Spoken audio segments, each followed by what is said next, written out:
ಧರ್ಮರಾಯ ಅಂದರೇನು? ಅವರ ಅಶ್ವಮೇಧ ಕುದುರೆಯನ್ನು ಕಟ್ಟಿ ಹಾಕುವುದೆಂದರೇನು? ಜ್ವಾಲ, ಕುದುರೆ ರಕ್ಷಣೆಗೆ ಬಂದಿರೋದು ಯಾರು ಗೊತ್ತಾ? ಸವ್ಯಸಾಚಿ ಎಂದು ಬಿರುದಾಂಕಿತನಾದ ಪಾರ್ಥ.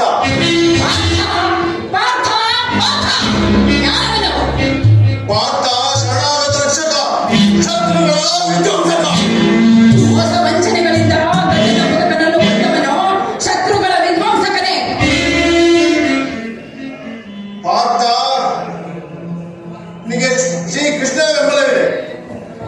ನಮಗೂ ನಮ್ಮ ಅಳಿಯ ಅಗ್ನಿರಾಯ ಬೆಂಬಲವಿದೆ.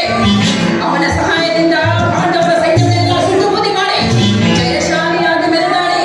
ಬೇಡ ಬೇಡ, ಈ ದುರಾಗ್ರಹ ಬೇಡ, ಈ ನಿರೀಕ್ಷೆ ಬೇಡ. ಅರ್ಜುನನೊಡನೆ ಯುದ್ಧ ಬೇಡ. ಶರಣಾಗತರಾಗಿ ಶ್ರೀ ಕೃಷ್ಣನ ಕೃಪೆಗೆ ಪಾತ್ರರಾಗುವ. ಈಗ ಮಾತನಾಡುತ್ತಿರುವ ನೀವು ನನ್ನ ಪತಿಯಾದ ನೀಲಧ್ವಜರು, ಈ ಸ್ವರೂಪದಿಂದ ನಿಂತಿರುವ ಹೇರಿಯೋ. ಧೈರ್ಯವಿದ್ದರೆ ಹೋರಾಡಿ, ಇಲ್ಲದಿದ್ದರೆ ಕೊಲೆಗಳನ್ನು ತೊಟ್ಟುಕೊಂಡು ಕುಳಿತುಕೊಳ್ಳಿ. ಓ ಹರಿಯರಿ, ಅವಸಾನ ಕಾಲ ಹತ್ತಿರ ಬಂದಿದೆ. ಅದಕ್ಕೆ ನಿನ್ನ ಕೆಟ್ಟ ನಾಲಿಗೆಯಿಂದ ಮಾನ ಮರ್ಯಾದೆಗಳನ್ನು ಎಬ್ಬಿಸಲು ಮಾತನಾಡುತ್ತಿರುವೆ. ಈ ರೀತಿ ನಿನ್ನಿಂದ ಅಪಮಾನ ಆಗುವುದಕ್ಕಿಂತ ರಣರಂಗದಲ್ಲಿ ಹೋರಾಡಿ ಪಡೆಯುವುದೇ ನಡೆಯುತ್ತಕ್ಕೆ. ಸರಿಯಾಗಿ ಹೇಳ್ತೀರಿ ಅಪ್ಪಾಜಿ. ಮಾತೆಯವರ ಈ ಚುಚ್ಚುಮುಡಿಗಳಿಂದ ನನಗೂ ಬಹಳ ನೋವಾಗಿದೆ. ಯುದ್ಧದಲ್ಲಿ ಆ ಅರ್ಜುನನನ್ನು ಎದುರಿಸಿ ಹೋರಾಡೋಣ. ಗೆದ್ದರೆ ಜಯ, ಇಲ್ಲದಿದ್ದಲ್ಲಿ ವೀರ ಸ್ವರ್ಗ. ನಡೆಸಿ ಹೋಗೋಣ. ನಡೆಯುವ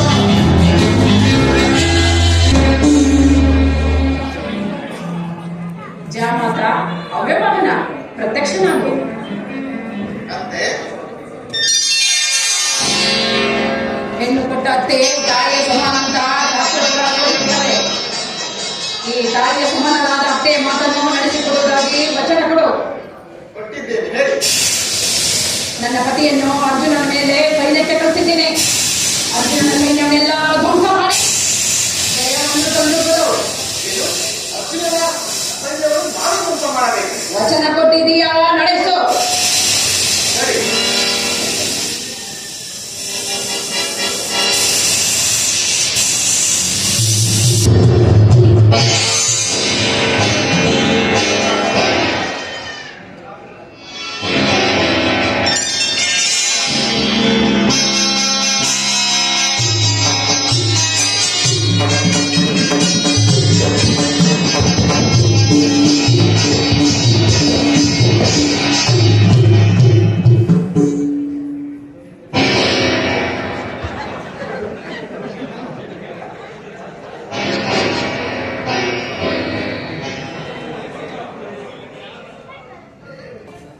ವರ್ಣಾಸ್ತ್ರವನ್ನು ಹೂಡಿ ಆ ಅಗ್ನಿ ಸೊಕ್ಕನ್ನು ಅಡಗಿಸು.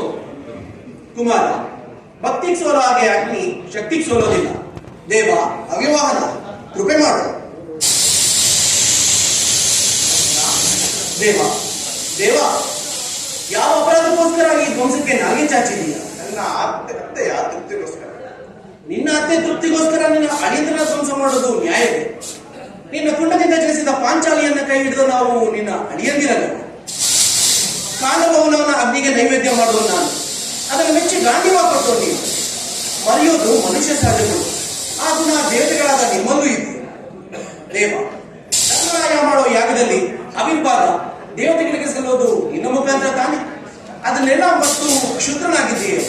ಇದು ನ್ಯಾಯವೇ, ಧರ್ಮವೇ, ನೀತಿಯೇ? ಶಾಂತನಾಗು ಪ್ರಭು, ಶಾಂತನಾಗು. ಪಾರ್ಥ, ಶ್ರೀಕೃಷ್ಣ ಪರಮಾತ್ಮನೇ ನಿಮ್ಮವನಾಗಿರುವಾಗ ಧರ್ಮರಾಯನ ಅಶ್ವಮೇಧ ಯಾಗ ಯಾವುದೇ ಕಾರಣಕ್ಕೂ ನಿಲ್ಲೋದಿಲ್ಲ.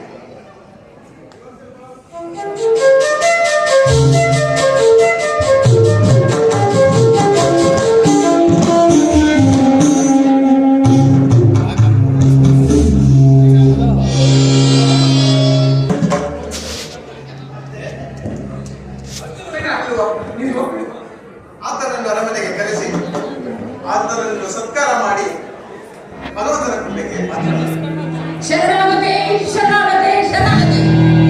ಯಾರ ಬಾಯನ್ನು ಕೇಳಿದರೋ ಶರಣಾಗತೆ. ಈಗ ಬೇಗತಿ ದುಷ್ಟ ಹೆಂಗಸು ನಿನ್ನ ಕೆಟ್ಟ ನಾಲಿಗೆಯಿಂದ ಯುದ್ಧಕ್ಕೆ ಪ್ರಚೋದಿಸಿದೆ. ಬುದ್ಧಿಶೂನ್ಯನಾಗಿ ರಣರಂಗಕ್ಕೆ ಇಳಿದೆ. ಸಾವಿರಾರು ಸೈನಿಕರೊಂದಿಗೆ ಇದ್ದ ಒಬ್ಬ ಮಗನನ್ನು ಕಳೆದುಕೊಂಡೆ.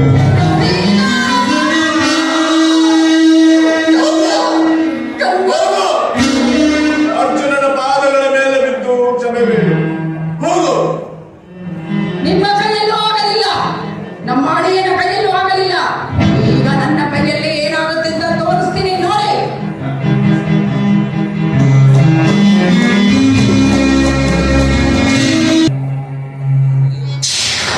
ಈ ಕಾಫಿ ಗಂಗೆಯ ನೀರು ಒಂದು ತೊಟ್ಟು ನನ್ನ ಮೈಗೆ ತಾಕದ ಹಾಗೆ ಈ ದಳದಿಂದ ಆ ದಳಕ್ಕೆ ಕರೆದುಕೊಂಡು ಹೋಗುವ ಅಂಬಿಗ ಯಾರಿದ್ದೆ ಯಾರಿದ್ದರೆ?